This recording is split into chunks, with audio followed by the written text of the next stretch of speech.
I mean, this is the hardest part right now is we're trying to figure out the form. And so this introduction piece, not sure how it should look.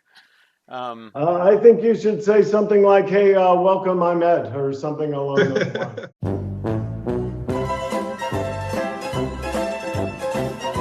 lines. Dominic, just you'll find this funny. We named this little piece CREd just because we thought it was cool. It was about credibility. It was about street cred. It was about, being, but it's also, ironically, it's a mixture of Craig and Ed.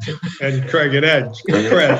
Yeah. I was going to say, you want me to get my rapid chains on and stuff, like for, credibility here, heavy D in the boys.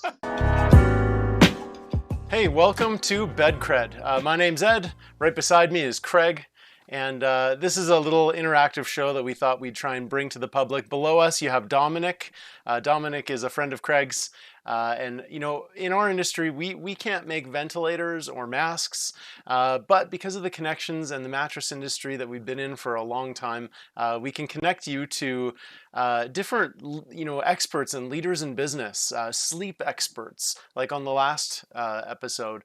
And so with that being said, we would like to turn it over to Craig, and he can introduce his good friend, Dominick. Hey, everyone, this is a really big day for us because we are extra special today to have with us Dominick Azevedo. Now, in our industry, he is a legend. And in fact, he may be part of the mattress mafia. Is that true, Dominick? I can't say. You can't talk about those things. That's right. Now, just to prove it to you, let me show you Dominick's CREd. Let me give him his credibility here. Now, he has spent over 43 years in the furniture industry.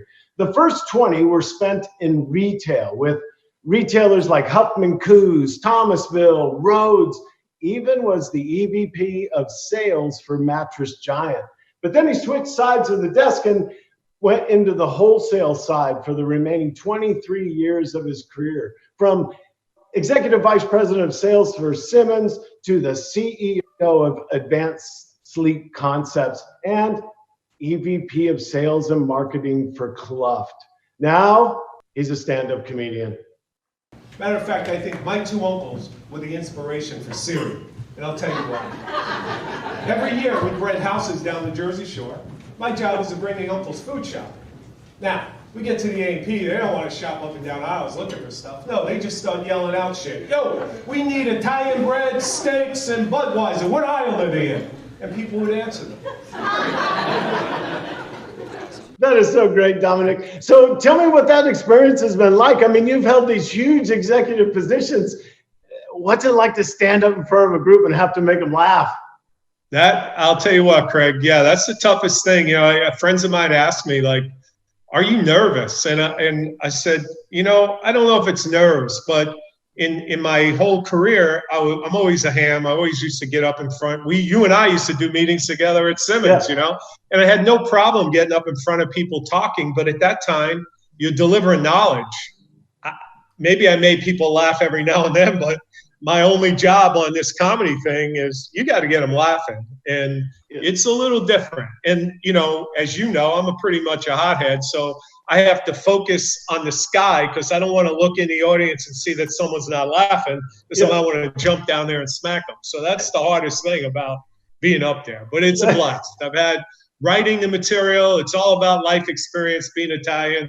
Right. And it's been a blast. I mean, it keeps me busy. Let's put it that way. Well, I just think that's great, and good luck with that. That's got to be a super big challenge. Now, the reason we have you here today is because we want to pull from your industry experience. Since this is our way to kind of help, an opportunity to talk to experts like yourself and see if we can throw out any types of gems or any tools that retail salespeople can use. So first of all, let's just admit, after we get through all of this, things are going to be different at retail. I mean, so what are some of your thoughts? What's going to happen at retail? What are we going to have to do? It's not going to be a rocket ship. We all know that, right? It's going to be slow going. This whole distancing and staying 6 feet apart, again, my comedy always comes out in some of that stuff. It's like, what are you going to be, like a European tour guide and give everybody headsets as they walk around the store and you're telling them about the product? Or, my New York friends on the East Coast, are they going to use megaphones and bullhorns to talk about their product? It's going to be a different deal, and people are going to be panicked. I mean, they're not going to want to shake your hand or touch you or see you close up. So and that's true. I think I'm going to have to start training retail salespeople that the very first qualifying question that they ask is, do you have trouble breathing? Because if so, you want to do it from 6 feet away. I agree. And, instead of giving them the water, maybe you give them a mask. I don't know. So. Maybe we'll finally leave all of the plastic on the floor samples going forward. I like that, like a bedding condom. Right? You just cover it. It's protection. Because who's going to want to lay on a dirty bed? I mean, I don't know. So let's keep brainstorming on that, because we got a lot of experience just on this call here. The very first thing that pops into my mind is that we've all been really well trained to have to stay 6 feet away from each other. Now, going forward at retail, my guess is we're going to have to continue to respect that space. Would you agree? I agree 100%, because even if you can't, I think the retail consumer is going to push you away anyway. They're going to keep their distance for sure. So maybe a good way to think about that, a king size in our industry is a little over 6 feet, right? So we need to stay about a king size away. Do I have that right? Are we good? So yeah, you're good. That kind of will help us. So the next thing that kind of occurred to me, and you've already brought it up, we've always coached retail salespeople to keep their stores clean. Now more than ever, that's going to be a really big deal, right? Absolutely. Yeah. So I came up with this thought. I used to work with a retailer who trained his salespeople to always look busy. So when a customer walks through the door, he would train them to be adjusting pillows, to be moving around, to do things to look like they just got through a rush. So kind of working off of that same idea, I had this thought of maybe it's a good idea for retail salespeople to let the customer see them clean. You know what I mean? So if as their car's pulling up into the parking lot, man, I might get up, I might grab my Windex or grab my 409, and as they come in, I'm wiping down the counter. Hi, how you doing? Something to really send that message, or out washing the front door or the handle, or we really got to pay attention to that cleanliness. Yes? Yes. Good point.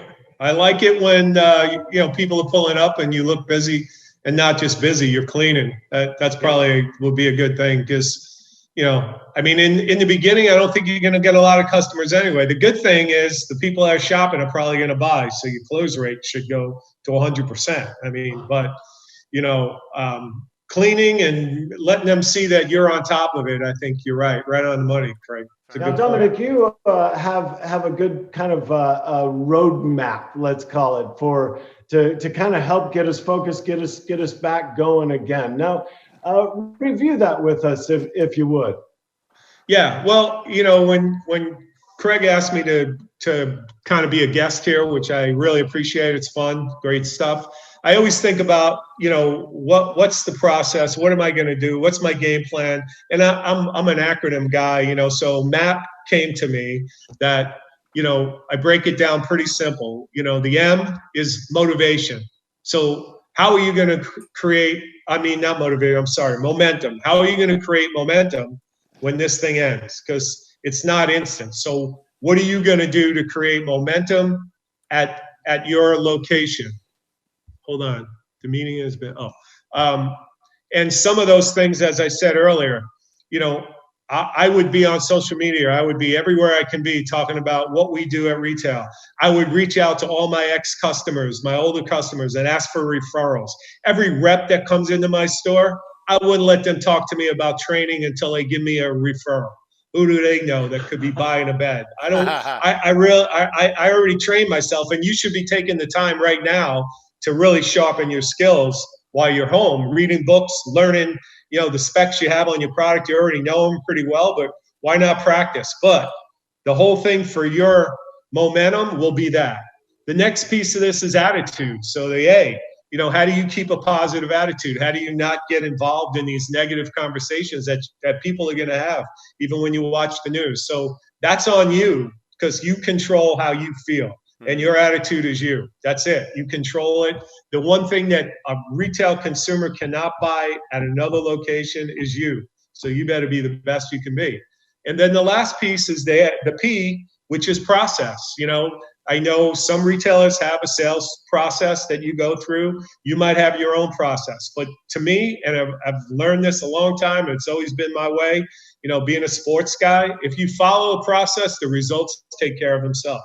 And you just need to focus on that. So the MAP, the map, your roadmap to how you're going to get going, to me, that's what I put together. So momentum, attitude, process, however you want to add to it, that's where I would take it.